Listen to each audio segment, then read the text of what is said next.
guys, it's Ian at SS8000 Cars, and today is a very sad day. We're having to let the 458 Speciale go, and we thought we'd do a video to just explain to you guys why we've made this decision, because in almost all aspects we absolutely love the Speciale. It's an absolutely brilliant machine, but I think this will just give you a little bit of a feel for why in the end, after a lot of thought, we decided time for it to go. We're in the Speciale, and as I mentioned today, we are taking it out for really what will be one of the last runs. It's a great shame, and we're going to miss it.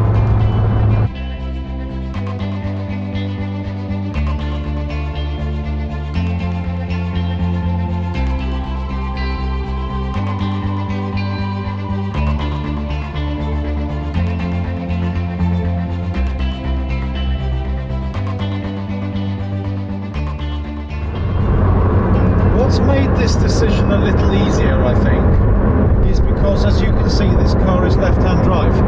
Now, you lose none of the excitement by having it in left-hand drive, but I found that actually it's quite hard work driving on the left-hand side, sorry, having the steering wheel on the left-hand side of the car when you're driving on British roads.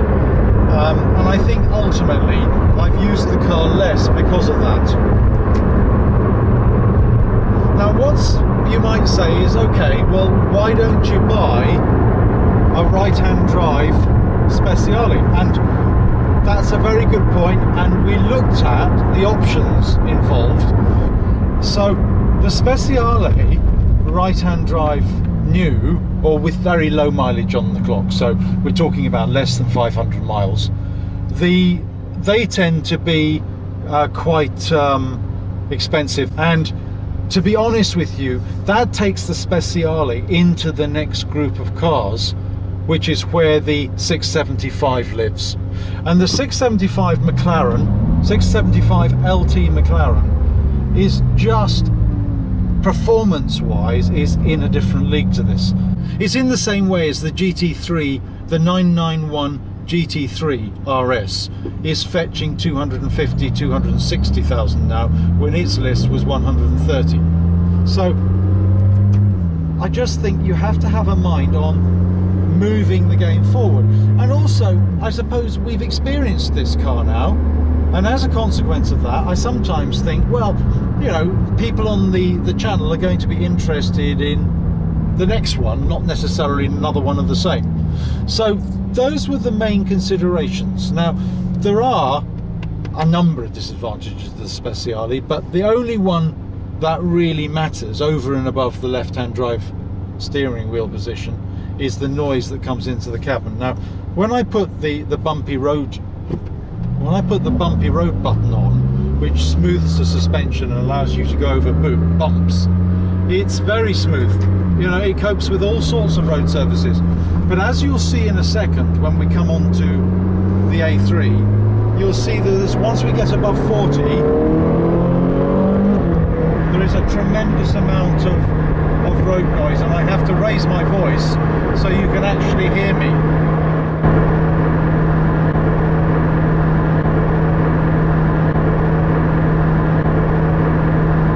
I'd like to show you what happens when you rev the car out.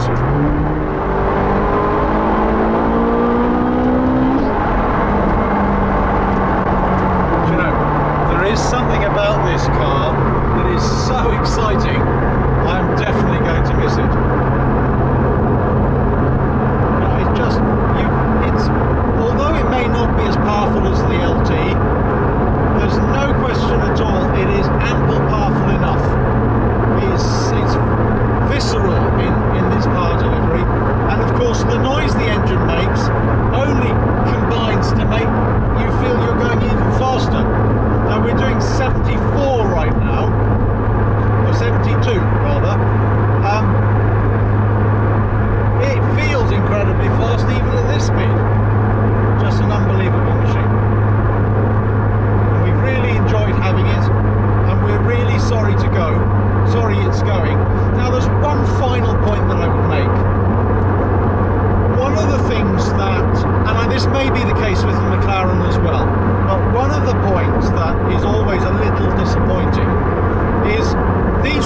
tailor-made for the track.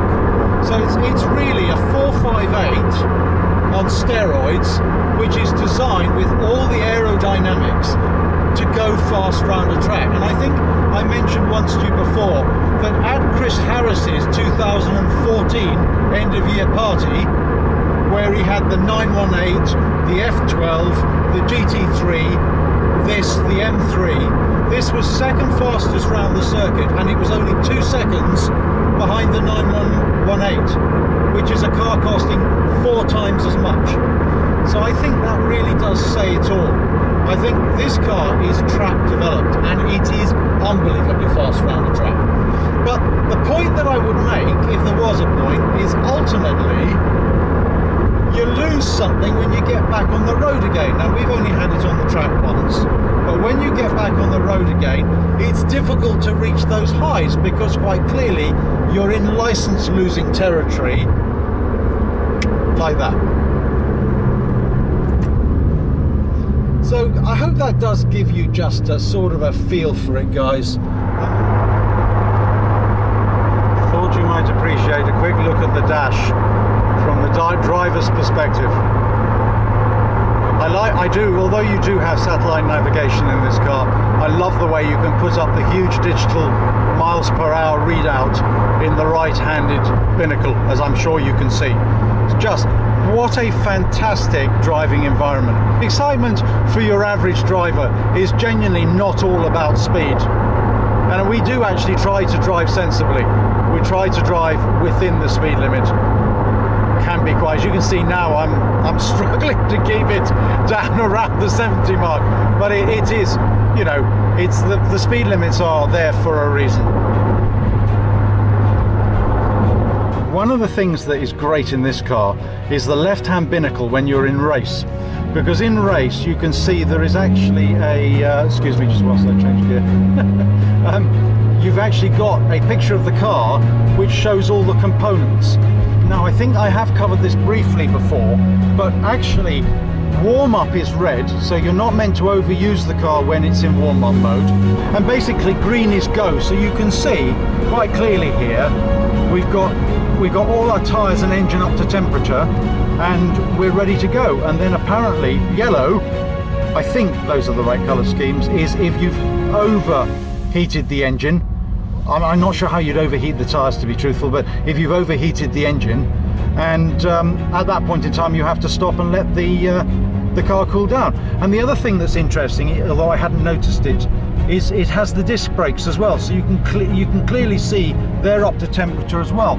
So on the track, that's fantastically useful to know that you're not overcooking the ceramics, the engine is operating within its best temperatures, and the tyres are okay too. That's just a little feature I happen to like.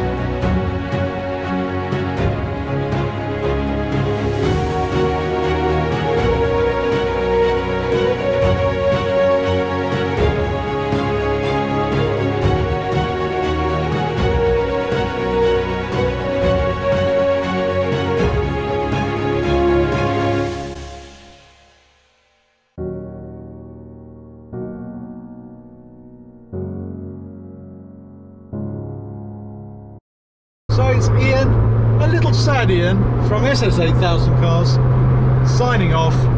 Please make sure you subscribe.